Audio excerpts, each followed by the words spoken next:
Hi everybody, it's Amanda from Amanda Rose Tarot, and today we're here to do another edition of the Aesops Fables, okay?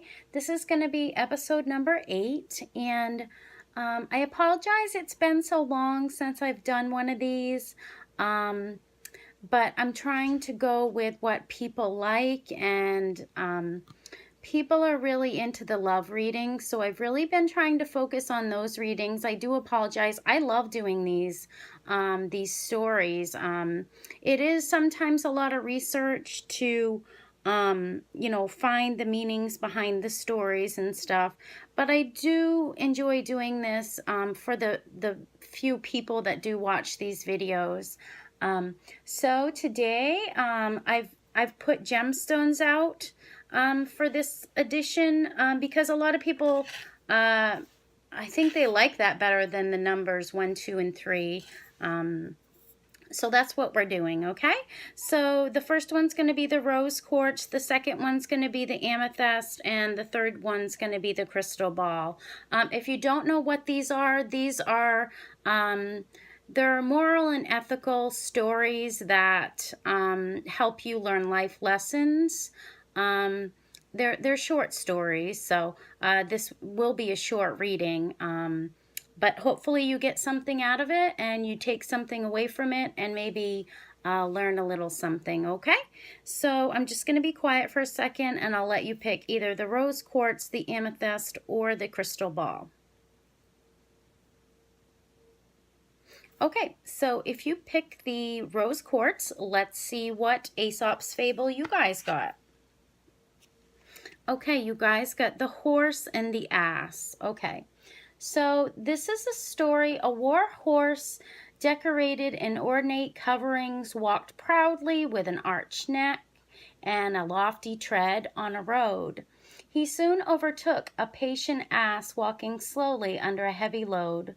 The horse called upon the ass to move to one side. He said, "Hardly can I resist kicking you with my heels." The poor ass just sighed, looking at the inequality of them. Not long after that, the horse became broken-winded. If you guys don't know what that means, I had to look it up. It's a respiratory disorder. It's similar to COPD. But anyways, the horse became broken-winded, and the owner sent him to the farm. The ass then met the same horse on the same road, pulling a cart full of dung. He said, "Where, O boaster, are thou thy gay trappings? Thou who art thyself reduced to the conditions you so lately treated with contempt." So basically, the horse, he was boastful, and, he thought he was better than the ass. And, you just shouldn't think that highly of yourself because, evil does not go unpunished, okay? And, in the Bible, they say, "Blessed are the meek, for they shall inherit the earth." So anything can be taken away from you. So don't place your happiness in things that can be taken away from you, all right? And it also says the folly and the fate of pride and arrogance, okay?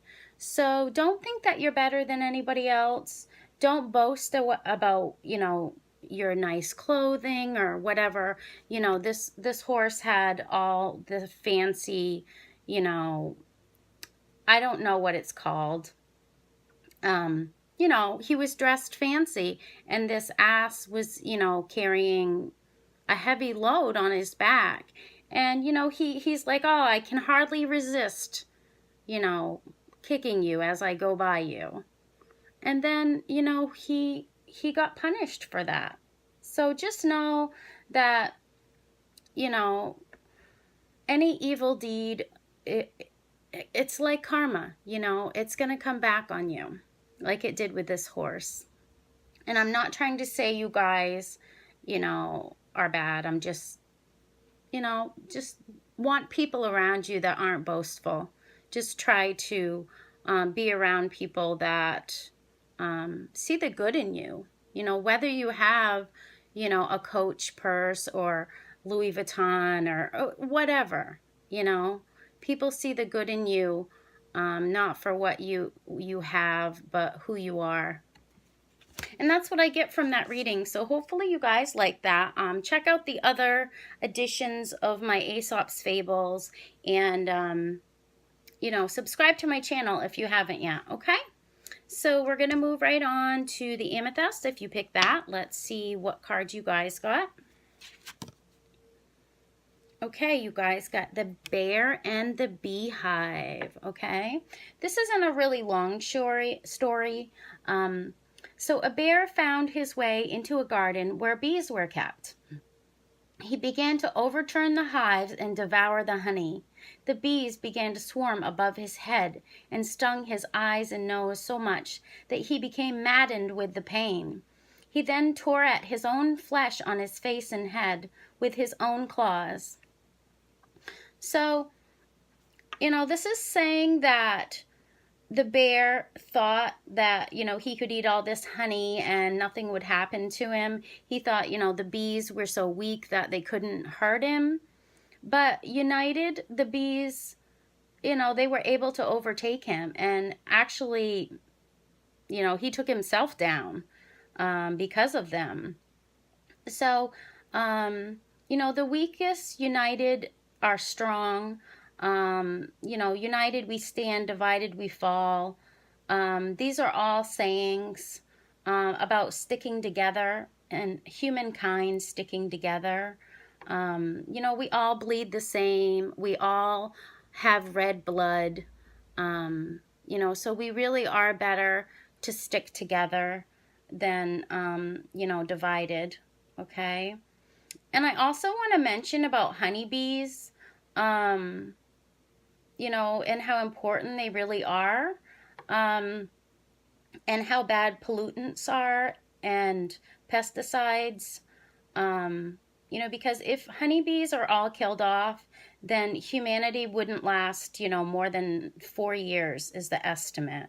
And we need honeybees. They pollinate our crops and keep them alive, and we really have no chance to survive if we keep poisoning these honeybees with pesticides, because the pesticides, they increase the susceptibility to this parasite known as I think it's the veramite.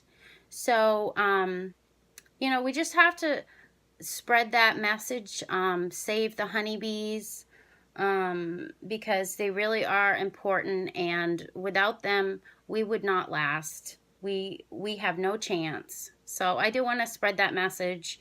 So share this video so that other people will know about the honeybees. And I don't know, I've strayed away from the real message. The real message is, united we stand, divided we fall. All humankind needs to stick together, just like the honeybees do. They all stick together. They all fight together. They're a team. They're a team, and we need to be a team as humans and mankind. All right? That was deep. Okay. Let's move on to number 3. If you pick the crystal ball, let's see what story you guys got. My cat just came to visit. Hi, kitty. Okay. The Cock and the Precious Stone. Okay. So this is another quick story. A barn door cock, while scratching up his dunghill, came upon a jewel. "Oh, why," he said, "should I find this glistening thing? If some jeweler had found it, he would have been beside himself with joy at the thought of its value. But to me, it's useless. I don't care about it at all. Why? Why couldn't I find grain or barley instead of finding the jewel, this jewel?" Okay, so this is basically saying, well, the moral is precious things are for those who prize them. So it's saying things are disposable, things are easily replaced. Not putting so much value in possessions. Actually, the first card was similar to this in a different way. So this is just saying don't spend your whole life chasing possessions. Possessions don't equal joy. They really don't. Things are replaceable. Happiness is in our soul, okay? And love is happiness, okay? So give love, receive love, love others. And if you think about it, you know how they say more money, more problems, okay? Maybe you haven't heard that before. More money, more problems. But it's true. It's true. It's really not about what we have. It's about the way we treat people with love and respect. And things are replaceable. Things really are replaceable. So just remember that, if you don't know already, that material possessions, we can't take them with us when we die. We can't take anything with us when we die, just our soul, okay? So give everything you have, and then in heaven, you'll have great riches, okay? So that is our Aesop's Fable episode number 8. I hope you enjoy it. And I'm not going to make any false promises and say I'm going to do another one tomorrow because, with a 5-year-old running around, it's sometimes hard to do readings every day. So I do apologize that it's been so long since I've done another episode. But I do enjoy doing these, and I do hope to do more of them for you in the future. So take care, and I hope you got something out of this reading, and subscribe, like, and share. Bye-bye, everybody.